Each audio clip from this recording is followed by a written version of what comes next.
दर्शकों, स्वागत आप सभी का के न्यूज़ पर हमारी इस चर्चा में। आपके साथ मैं हूं ऐश्वर्या और आज हम बात करेंगे कोविड की दूसरी लहर की। वो दूसरी लहर जो उत्तर प्रदेश की राजधानी लखनऊ समेत तमाम बड़े शहरों में त्राहिमाम त्राहिमाम करने को मजबूर कर रही है आम जनता को। लेकिन अब राहत भरी खबर ये कि राजधानी लखनऊ में करीब 15 दिनों तक हाहाकार मचाने के बाद अब संक्रमितों का आंकड़ा कम हो रहा है।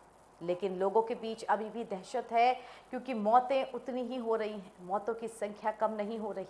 इस बीच तमाम अस्पताल या तो उनके 50% या उससे ज़्यादा डॉक्टर्स और पैरामेडिकल स्टाफ खुद ही संक्रमित हैं, वो इस चीज़ से जूझ रहे हैं। उसके बाद भी लगातार फ्रंटलाइन वर्कर्स अपना काम कर रहे हैं।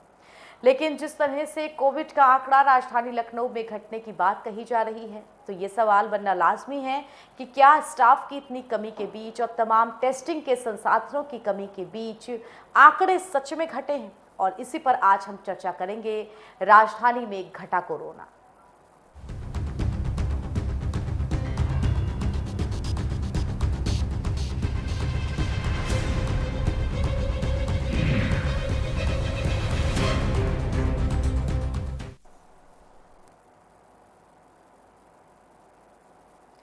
अस्पतालों में अभी भी कोविड पेशेंट्स के लिए ऑक्सीजन मुहैया नहीं हो पा रही है। धरातल पे उतर करके देखिए कि किस तरह एक ऑक्सीजन सिलेंडर के लिए आम जनता घंटों में लाइन लगती है। उसके बाद भी कालाबाजारी के चलते महंगे सिलेंडर खरीद रही है। जंबो सिलेंडर 800 से 900 तक में रिफिल होने वाला, उसके दाम 44,000 तक ब्लैक में हो चुके हैं। और धरातल पे उतर करके देखिए, सरकारी अस्पतालों में भी अगर आप कोविड की टेस्टिंग के लिए लाइन लगाए खड़े हैं तो वहां भी किस तरह पैसे की बार्गेनिंग हो रही है आपका टेस्ट कराने के लिए। किस तरह से स्थितियां खराब हैं। इस बीच पैरामेडिकल स्टाफ का भी काफी ज्यादा संक्रमित होना, ऐसा लगता है जैसे एक बड़ा सा तूफान आया जिसके लिए हम बिल्कुल तैयार नहीं थे। हमारे सर पे छत तो क्या, तिरपाल तक नहीं था और उस तूफान को हमने सामने से झेला, जिसका नतीजा हुआ कि तमाम शमशान घाटों पर घंटों की वेटिंग है सिर्फ अंतिम संस्कार के लिए। तमाम कब्रिस्तान जिनमें जेसीबी से खुदाई की जा रही है। इन 15 दिनों में लखनऊ इस कदर बिखर चुका है, इस कदर तबाह हो चुका है। उन लोगों से पूछिए, उनकी परेशानी जानिए जिनका कोई अपना भर्ती था, वो या तो गुजर गया या बहुत मुश्किल से मौत के मुंह से निकल पाया। लेकिन ऐसे में राहत वाली खबर अब मिल रही है कि संक्रमण के जो आंकड़े हैं, जो कि पिछले 15 दिनों से लगातार 5,500 का आंकड़ा छू रहे थे पर डे के केसेस के हिसाब से, एक दो बार यह आंकड़ा 6,000 भी पार कर गया। उनकी संख्या अब कम हुई है और उनके मुकाबले जो ठीक होने वाले संक्रमित मरीज हैं उनकी संख्या बढ़ी है। इस चीज़ की खुशी हम मना सकते हैं। चर्चा करेंगे इसी पर हम कि किस तरह से ये कोरोना के केसेस घटे हैं और क्या वाकई में घटे हैं, क्योंकि सबूतों के साथ हर चीज़ की पड़ताल होनी चाहिए, अफवाहों पर भरोसा नहीं। तो चर्चा के लिए शुरुआत करेंगे, लेकिन उससे पहले आप सभी को अपनी विशेष रिपोर्ट दिखा दें।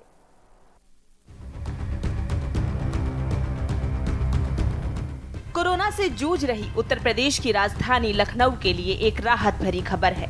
लगभग 2 हफ्ते बाद कोरोना संक्रमितों के आंकड़े का ग्राफ 5,000 के नीचे आया है। सोमवार को 4,566 नए कोरोना पॉजिटिव केस मिले।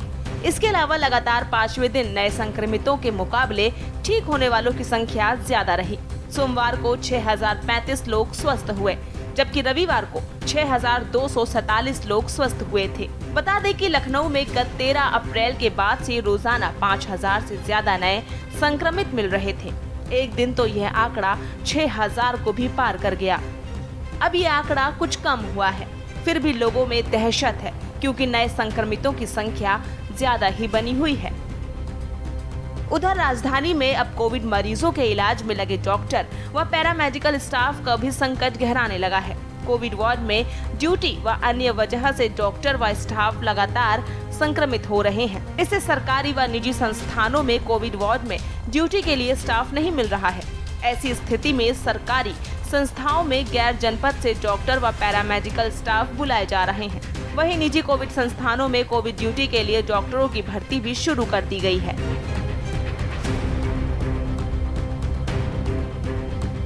केजीएमयू में कोरोना की दूसरी लहर में 600 से अधिक स्टाफ संक्रमित हो चुका है। 6 कर्मचारी, एक फैकल्टी डॉक्टर व एक रेजिडेंट डॉक्टर की जान भी जा चुकी है। केजीएमयू प्रशासन किसी तरह दूसरे विभाग से डॉक्टर व स्टाफ बुलाकर उनकी सेवाएं ले रहा है। लोहिया अस्पताल का भी ऐसा ही हाल है। यहाँ कोविड ड्यूटी करने वाले सहित दूसरे डॉक्टर व स्टाफ को मिलाकर 40% से अधिक लोग पॉजिटिव हो चुके हैं। इसमें करीब 50 से अधिक फैकल्टी व रेजिडेंट भी शामिल हैं। बलरामपुर को कोविड अस्पताल बने करीब 20 दिन हो चुका है। यहाँ 300 बेड पर मरीजों की भर्ती की जा रही है। कोविड ड्यूटी करने वाले डॉक्टर सहित उनके संपर्क में आए करीब 40 से अधिक डॉक्टर व 100 से अधिक का स्टाफ संक्रमित हो चुका है। वहीं लोक बंधु कोविड अस्पताल में आज डॉक्टर समेत 50 लोग संक्रमित हो चुके हैं। कुल मिलाकर कोरोना की दूसरी लहर अब भी लोगों को अपनी चपेट में ले रही है। कहीं सीरियस मरीज को ऑक्सीजन नहीं मिल पा रही है तो कहीं वेंटिलेटर का इंतजाम नहीं है और रेमडेसिविर सहित अन्य जीवन रक्षक दवाइयां बाजार से गायब हैं। इनकी कालाबाजारी से आज जनता की कमर टूट रही है। हालांकि सीएम योगी ने सरकारी व निजी अस्पतालों में भर्ती कोरोना संक्रमितों को रेमडेसिविर इंजेक्शन निःशुल्क देने की प्रक्रिया तय कर दी है। सरकारी अस्पतालों में यह निःशुल्क मिलेगा, जबकि निजी अस्पतालों को तय दरों पर मुहैया कराया जाएगा। मगर ये आदेश धरातल पर कितने उतर पाते हैं, ये तो वक्त ही बताएगा। स्पेशल डेस्क रिपोर्ट के न्यूज इंडिया।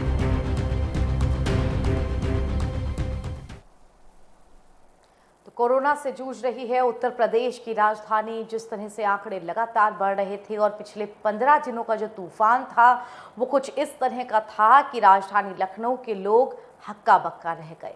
हर तरफ से हाहाकार सुनाई दिया। तमाम ऐसी मन को द्रवित करने वाली तस्वीरें आईं जिन्हें या तो देख करके आपका गला रुंध जाएगा या फिर आप उस तस्वीर को, उस वीडियो को पूरा देख ही नहीं पाएंगे।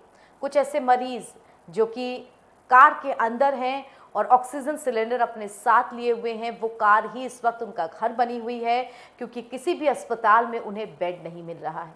कुछ ऐसी तस्वीरें जिसमें घर में किसी व्यक्ति की मृत्यु हो गई, उसके लिए एम्बुलेंस नहीं आई तो मोटरसाइकिल पे उसका शव लाद के परिजन लेकर के गए। इस तरह की द्रवित करने वाली तस्वीरें भी हमने देखी। लेकिन अब राहत भरी खबर ये बोली जा रही है कि राजधानी लखनऊ में लगातार जो संक्रमण का स्तर पिछले 15 दिनों से 5000 का आंकड़ा पार कर रहा था, कभी 5500, कभी 6000 रोज के जो नए केसेस निकल रहे थे वो अब घटे हैं। पिछले 24 घंटों का जो आंकड़ा है वो 4566 का रहा है, यानी कि एक राहत भरी खबर इसे आप मान सकते हैं। चर्चा करेंगे इसी पर हम कि क्या वाकई में कोरोना घटा है, और बिना देर किए जो मेहमान हमारे साथ जुड़ गए हैं उनका हम परिचय करा देते हैं। हमारे साथ डॉक्टर दीप्तांशु अग्रवाल जुड़े हुए हैं, सदस्य हैं आईएमए के। डॉक्टर दीप्तांशु, बहुत स्वागत है आपका हमारी इस चर्चा में। साथ ही हमारे सहयोगी संवाददाता अभिषेक सिंह हमारे साथ जुड़े हुए हैं। अभिषेक, बहुत स्वागत है आपका। डॉक्टर दीप्तांशु, सबसे पहले आपके पास मैं आऊँगी इस सवाल को लेकर के। लगातार पिछले 15 दिनों से 5 से 5500 जो संक्रमितों का आंकड़ा था वो अब करीब 1000 घट के 4500 पर आ गया है। क्या ये हमारे लिए खुश खबर है या लखनऊ की पीक अभी भी आना बाकी है, इसके बाद भी हम संभल के रहें? पहले तो आपके चैनल का धन्यवाद करना चाहूँगा कि मुझे मंच दिया बोलने के लिए। मैं ये कहना चाहता हूँ कि अभी इस बात से हम खुश ना हो, अभी पीक आनी बाकी है। अभी गर्मी का मौसम आ रहा है। मई में आईआईटी कानपुर के रिसर्चर्स ने कहा है कि 21 मई तक हो सकता है कि पीक आए, है ना। तो अभी हमें इन आंकड़ों पे नहीं जाना चाहिए क्योंकि इस समय काफी लोग, मतलब मैं कम से कम इस समय ऑनलाइन प्लेटफॉर्म्स पे लोगों को मदद कर रहा हूँ जितनी हो सकती है। तो मैं देख रहा हूँ कि एक एक घर में 3-3, 4-4 लोग कोविड पॉजिटिव हैं और जिन्होंने अभी तक रिपोर्ट भी नहीं कराई है, बट उनको लक्षण आ रहे थे तो उन्होंने होम आइसोलेट कर लिया है अपने आप को। और जो दवाएं या प्रोटोकॉल ट्रीटमेंट एक जो चल रहा है जिसमें कुछ कुछ दवाएं हैं, जैसे लिमसी है, विटामिन सी है, एक मल्टीविटामिन है, डॉक्सीसाइक्लिन जी। है, एजिथ्रोमाइसिन है ना। ये सारी दवाओं वो घर घर पे बैठ के कर रहे हैं, है ना। तो अभी हमें इन आंकड़ों पे नहीं जाना चाहिए, हमें अपने ही घर में रहना चाहिए और क्या कहते हैं होम आइसोलेट कर लेना चाहिए खुद को। एक बात मैं और ठीक है डॉक्टर, यहाँ पर जी जी डॉक्टर जी। वो इतने ज्यादा खराब है कि सही सही बात है, अस्पताल में बेड नहीं है, क्योंकि एक मरीज को ठीक होने में भी तो 14 दिन लगेंगे। जो ऑलरेडी भर्ती मरीज है वो भी तो 14 दिन तक अस्पताल में रहेंगे। जी। अगर 1000, 2000, 5000 का भी आंकड़ा आ रहा है, जितना भी आ रहा है, तो एड ऑन हो रहा है पर डे जो एग्जिस्टिंग पेशेंट है उनके साथ। आज ही हमने अपने एक परिवार का सदस्य खोया है सुबह, है ना। तो ऐसा नहीं है कि कोरोना नहीं है या कोरोना कम हो गया है, कोरोना है। बस कुछ लोग जो समझदार थे जी। अब वो घर पे रहने लग गए हैं। सरकार कुछ सख्त हुई है, लॉकडाउन लग रहा है, इस वजह से कोरोना कम हुआ है। हम सब लोग जी। की एक उत्तरदायित्व बनता है कि हम सब लोग अगर जरूरी ना हो तो बाहर ना निकले, जी। ना तभी को हम रोक पाएंगे। जी। डॉक्टर साहब जी बताएंगे जी। डॉक्टर साहब यहाँ पर एक प्रश्न ये भी बनता है कि इतने पिछले 15 दिन को आप पीक मान लीजिए और पिछले 15 दिन हम जोड़ लें, क्या आम जनता के बीच अभी भी अपने आप जिसे आप हार्ड इम्यूनिटी कहते हैं वो बनना शुरू होगी, उसके चलते ये आंकड़े कम हो रहे हैं, या फिर सैटरडे संडे का हमने जो लॉकडाउन लगाया उससे जो चेन ब्रेकआउट हुई है उसके चलते ये आंकड़े कम हो रहे हैं? क्योंकि पिछले 15 दिनों से जो हाहाकार था, लगातार आंकड़ा 5000, 5800, 6000 इससे कम नहीं हो रहा था, इससे कम आया है। हम लगा रहे हैं सरकार, उस वजह से कुछ आंकड़ों में कमी आ सकती है, क्योंकि लोगों जो मैक्सिमम नंबर ऑफ लोग बाहर निकलते थे वो सैटरडे संडेज को ही निकलते थे। दूसरा, सरकार ने एक और अच्छी पहल करी है कि सरकारी ऑफिस जो है 50% स्टाफ के साथ ही काम करेंगे। जो लोग बीमार हैं या नहीं आ सकते हैं या जिनको डर जी। है वो घर ही पे रहे या ऑल्टरनेट डेज आए, वो अपने अपने हिसाब से एडजस्ट कर ले। लेकिन 50% ऑफिस कर्मचारी ही आने जरूरी है। कुछ लोगों को ये और बैंक का कहा है कि 2 बजे तक बैंक चलेंगे, 2 बजे के बाद बंद रहेंगे। तो बहुत सारी ये नीतियां जो हैं जी। उनकी वजह से कोविड के केसेस में कमी आई है, क्योंकि लोगों का बाहर घर से बाहर निकलना कम हुआ है। जी। तो एक जो मतलब अगर कहा देखा जाए मोटा मोटा, तो लॉकडाउन के जो नियम हैं उनके लगाने के बाद से केसेस में कमी आनी शुरू हुई है। तो ये एक मस्त चीज। जी। बिल्कुल, ये ऐसा संक्रमण जिसके लिए आप घर से बाहर ना निकलें और लक्षण आने पे तुरंत आइसोलेट करें अपने आप को। इसी पर हमारे संवाददाता अभिषेक सिंह हमारे साथ जुड़े हुए हैं। अभिषेक, जो आंकड़े घटे हैं कि राजधानी में जो कोरोना का पिछले 15 दिनों से लगातार 5000 या 5500 का जो स्तर था, जो छू रहा था, जो कि लोगों के बीच एक दहशत पैदा कर रहा था कि इतनी बड़ी संख्या में अगर रोजाना लोग संक्रमित होंगे तो किस तरह के हालात बन जाएंगे। अब वो घटा है, तो जो पुराना स्ट्रेन था और नया स्ट्रेन था, इसके बीच आप क्या फर्क देख रहे हैं? क्यों आखिर इतने आंकड़े बढ़े थे?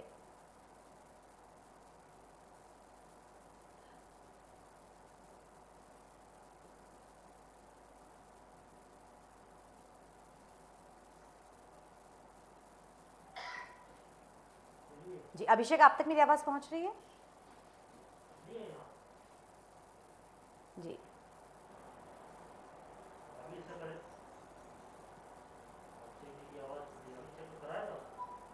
जी।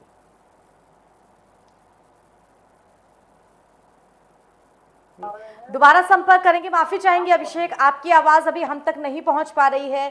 फिर से आपके पास लौटेंगे हम एक बार। फिलहाल डॉक्टर दीप्तांशु, आपके पास हम लौटते हैं अपने सवाल को लेकर के।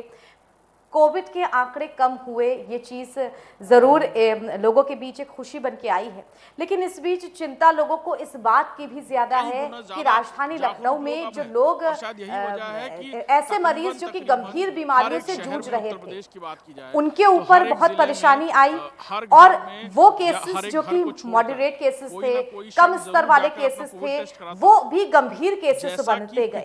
क्या ये चिंताजनक बात है? लोगों को जानकारी नहीं थी।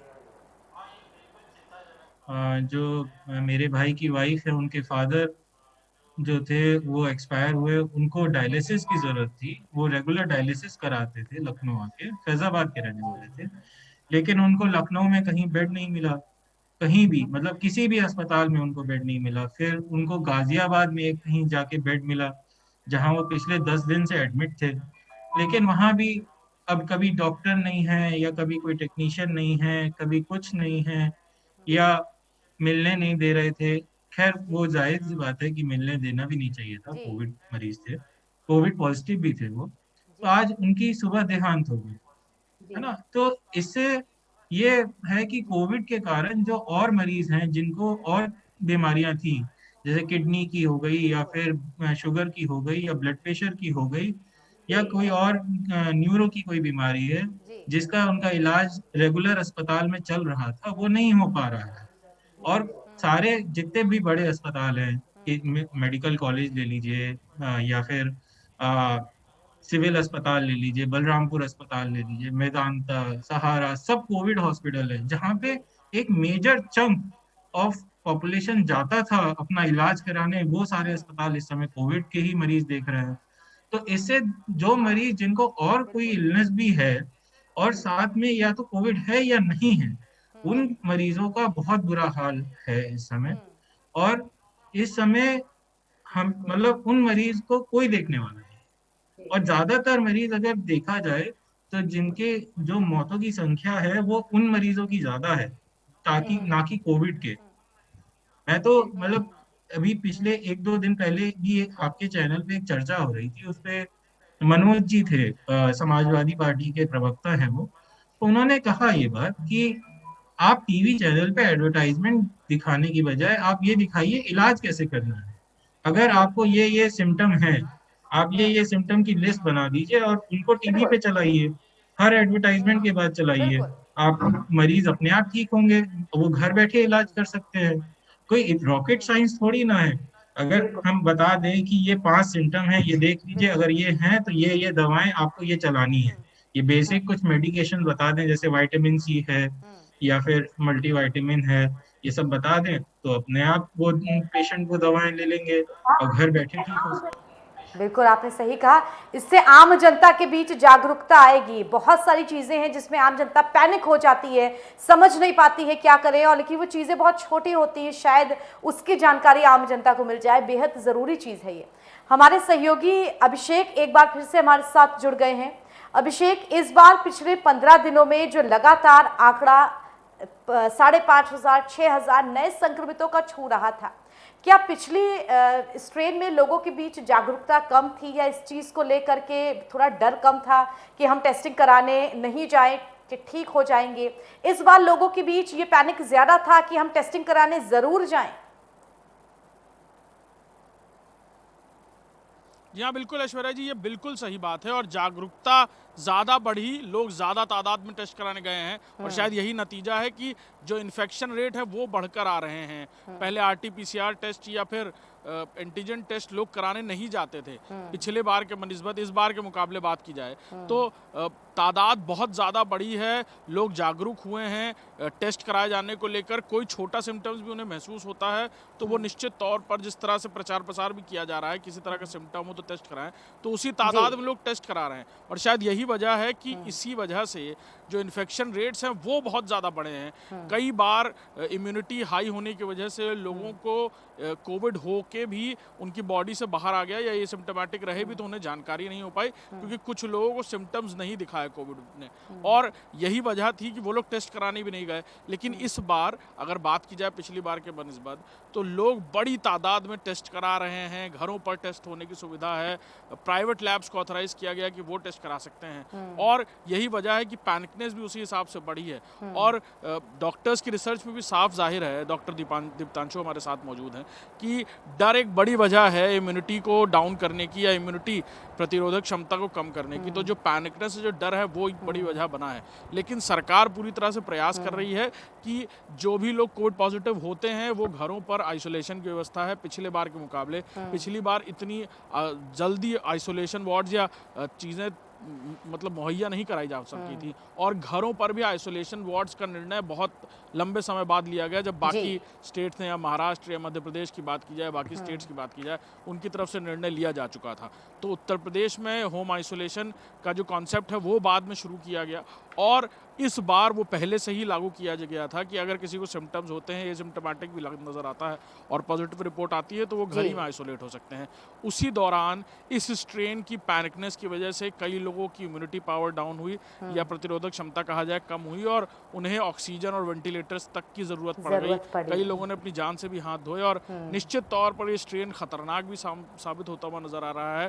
ट्रिपल म्यूटेंट कहा जा रहा है इसको, यानी हर एक शख्स के या व्यक्ति विशेष के बॉडी में एंटर करने के बाद ये अलग असर दिखाता है, रूप बदल लेता है। बिल्कुल, दोबारा आएंगे अभिषेक आपके पास। फिलहाल दर्शकों यहाँ छोटे से ब्रेक के लिए हम रुक रहे हैं, लेकिन ब्रेक के उस पार भी हमारी चर्चा जारी रहेगी कि क्या कोविड के ये आंकड़े घटे हैं, और अगर घटे हैं तो क्या हमें आपको खुश होने की जरूरत है या फिर अभी भी सावधानी रखने की जरूरत है। छोटा सा ब्रेक दर्शकों, जल्द नजर आता है।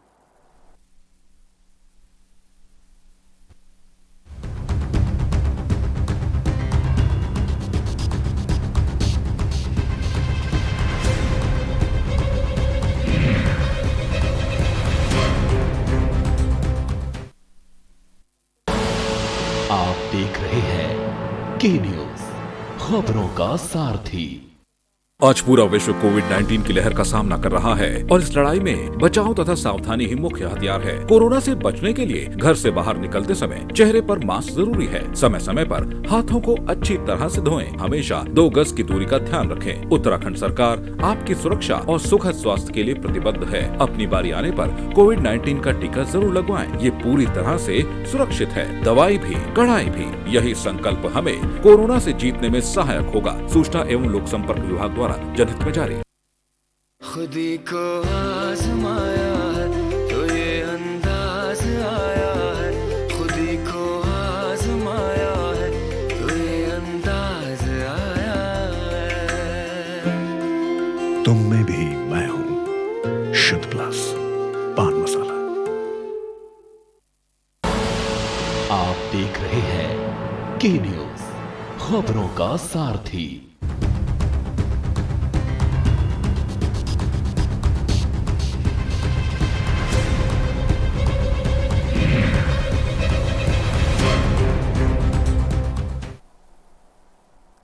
ब्रेक के बाद स्वागत आप सभी का। लगातार हम बात कर रहे हैं कि किस तरह कोविड की दूसरी लहर हाहाकार मचा रही है, और अब लगभग पिछले 15 दिनों यानी कि करीब आधे महीने बाद राजधानी लखनऊ के लिए एक छोटी राहत भरी खबर कि नए संक्रमितों का आंकड़ा पिछले 24 घंटे में पिछले 15 दिन के बनिस्बत कम आया है। यानी कि लगातार जो 5,500 नए मरीज 24 घंटे में मिल रहे थे, वो आंकड़ा अब घट के 4,500 पर आ गया है। चर्चा करेंगे, हमारे साथ हमारे सहयोगी अभिषेक जुड़े हुए हैं।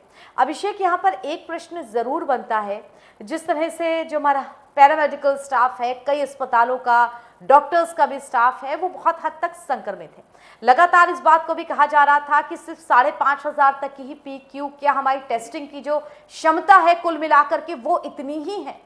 तो इस बीच अगर ये बात कही जाए कि राजधानी में कोरोना का आंकड़ा घटा है, तो इन 2 पैमानों पर ये कितना खरा उतरता है? जी हाँ, बिल्कुल। पैरामेडिकल स्टाफ या फ्रंटलाइन ऑफिसर्स की बात की जाए, उन पर असर पड़ा है निश्चित तौर पर, और शायद वजह कहीं ना कहीं ये भी रही है कि इस बार जितनी टेस्टिंग्स हुई हैं उतनी टेस्टिंग्स के इंतजाम पिछली बार नहीं थे, क्योंकि आपातकाल की स्थिति में सरकार के पास भी उतनी त्वरित व्यवस्थाएं नहीं थी। लेकिन इस बार सरकार को जानकारी थी, पता था कोविड स्ट्रेन चल रहा है, वापस आ रहा है, किस तरह की दिक्कतें हो सकती हैं, लिहाजा कुछ तैयारियां बेसिक तौर पर की गई थी। लेकिन जिस तरह से, जिस तादाद में लोग टेस्ट कराने पहुंचे, वो तैयारियां भी उतनी मुकम्मल नहीं साबित हो रही हैं। लेकिन अभी भी कोशिश की जा रही है। चाहे ऑक्सीजन की परेशानी की हम लगातार बात करें तो सरकार की तरफ से लगातार प्रयास किए गए। बोकारो से बाकायदा ट्रेन के ज़रिए oxygen cylinders, by road oxygen cylinders मंगाए गए और ऑक्सीजन की जो सप्लाई थी उसे मुकम्मल किया गया। ऑक्सीजन प्लांट जो बड़ी तादाद में उत्तर प्रदेश में बात की जाए, लखनऊ राजधानी की बात की जाए, ऑक्सीजन प्लांट्स दोबारा शुरू किए गए। पीजीआई का एक बड़ा ऑक्सीजन प्लांट है, उसे पब्लिक सर्विस के लिए दोबारा से शुरू किया गया। हॉस्पिटल्स में रिफिलिंग दोबारा शुरू की गई। तो निश्चित तौर पर युद्ध स्तर पर काम जारी है। लेकिन वही बात दोबारा आती है निकल कर सामने कि जिस तादाद में लोग जागरूक हुए हैं, उसी तादाद में लोग टेस्टिंग करा रहे हैं। पिछली बार लोग इतने टेस्ट नहीं कराते थे। ठीक जो है, लोग अब asymptomatic अभिषेक आपको होते यहाँ थे, वो रोकना घर में चाहूंगी। बैठकर अपना इस उपचार बीच कर लेते बड़ी थे। खबर हर कोई अपने टेस्ट दर्शकों को कराने नहीं बता आता दें। था। और अभिषेक जैसे आपको जैसे लोग रोकना टेस्ट करा चाहूंगी। रहे हैं, इस वैसे बीच वैसे बड़ी आंकड़े खबर कागज अपने पर दर्शकों को सामने आते बता हैं। दें। कोविड हो को सकता लेकर है के ही हर बड़ी किसी खबर सामने आ रही है राजधानी लखनऊ से। मेडिकल जो सुविधाएं हैं इस बीच उसकी अपने जरूरत दर्शकों ना को पड़े, बड़ी खबर अस्पताल हम तक बता ना दें जाना पहले। पड़े। कई लोग हैं जिनकी प्रतिरोधक क्षमता अच्छी होती है, वो इस कोविड बीमारी को अपने अंदर लेने के बाद भी कोई सिम्टम नहीं शो करते और हर एक बॉडी में बड़ी अलग खबर जाकर इस बीच mutate बता करती है, दें। डिप्टी जैसा कि सीएम लगातार दिनेश जिक्र शर्मा कर की रहे जो हालत है वो बिगड़ी है। कोरोना संक्रमित हैं हमारे deputy CM doctor Dinesh Sharma. Deputy CM को एसपी पीजीआई में भर्ती कराया गया है। उनकी जो पत्नी है वो पहले से ही पीजीआई में भर्ती हैं। दोनों के कोविड संक्रमित होने की खबर कुछ दिन पहले ही आई थी। तो कोविड संक्रमित deputy CM doctor Dinesh Sharma, उनकी हालत अब बिगड़ चुकी है और पीजीआई में उनको भर्ती कराया गया है। डिप्टी सीएम की पत्नी पहले से ही पीजीआई में भर्ती हैं। बड़ी खबर इस वक्त की राजधानी लखनऊ से आपको बता रहे हैं। डिप्टी सीएम और उनकी पत्नी पीजीआई में भर्ती हैं। उत्तर प्रदेश के deputy CM doctor Dinesh Sharma की हालत बिगड़ी, कोविड पॉजिटिव हैं और इसके चलते पीजीआई में भर्ती हैं। कोरोना संक्रमित हैं deputy CM doctor Dinesh Sharma. Deputy CM को पीजीआई में भर्ती कराया गया है। डिप्टी सीएम की पत्नी पहले से ही पीजीआई में भर्ती हैं, वो भी कोविड पॉजिटिव हैं। बड़ी खबर इस वक्त की हमें मिल रही है। कोरोना संक्रमित deputy CM doctor Dinesh Sharma, उनकी हालत बिगड़ी, पीजीआई में वो भर्ती हैं और इस वक्त उनकी कंडीशन सीरियस हो चली है।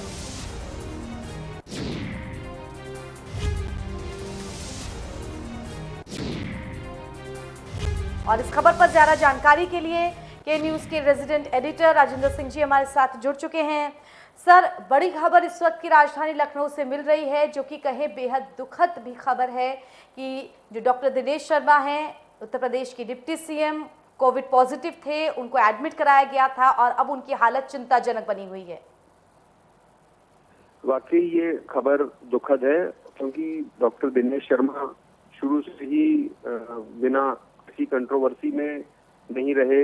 कई टर्म वो लखनऊ के मेयर भी रहे और अपना अब की बार जब उप मुख्यमंत्री बनाए गए थे तो उसके बाद से उन्होंने काफी शिक्षा विभाग प्रमुख तौर पे उनके अधिकार में था, उसमें बहुत उन्होंने काम भी किया और उसके अलावा बहुत ही नेक दिल इंसान थे। अभी कुछ दिन पहले 2-3 दिन पहले उनके निजी सचिव की भी कोरोना से मृत्यु हो गई थी और हमने के न्यूज परिवार की तरफ से कल उनसे बात भी करी थी और उनको मतलब संवेदना अपनी जाहिर करी थी उनके निजी सचिव की मृत्यु पे। मगर ये एकाएक उनकी स्थिति साथ में बहुत खराब हुई और उनको पीजीआई में भर्ती कराया गया। तो एक तो इससे आप इस कोरोना का जो नया स्ट्रेन है इसकी गंभीरता को समझना चाहिए हम लोगों को, कि जब वो इतने सुरक्षित पदों पे और इतने सुरक्षित जगह रहने वाले लोग जिनके साथ इतनी सिक्योरिटी है, उन सब लोगों को नहीं इस कोरोना वायरस से बच पा रहे हैं वो लोग, तो आम जनता को तो बहुत एहतियात रखना होगा।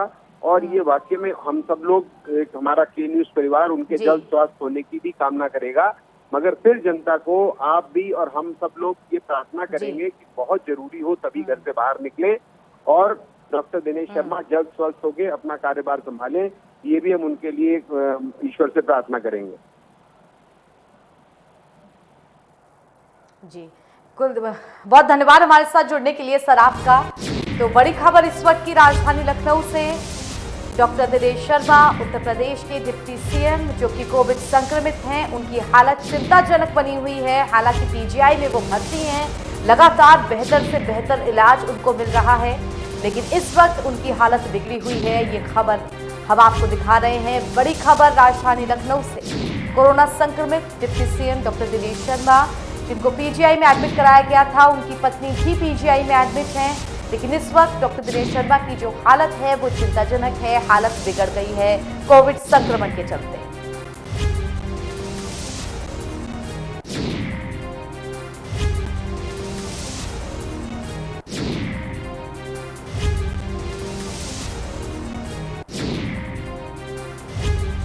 तो डिप्टी सीएम और उनकी पत्नी पीजीआई में भर्ती हैं और इस वक्त डॉक्टर दिनेश शर्मा की जो हालत है वो चिंताजनक बनी हुई है।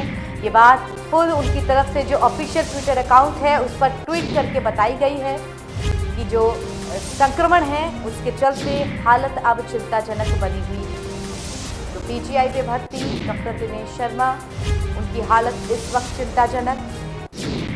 वो और उनकी पत्नी दोनों ही कोविड पॉजिटिव थे और उनको तबीयत बिगड़ने पर पीजीआई में भर्ती कराया गया था और ट्विटर के जरिए ये जानकारी दी गई है कि जो इलाज है वो लगातार चल रहा है, लेकिन इस वक्त तबीयत बिगड़ गई है और हालत चिंताजनक बन गई है।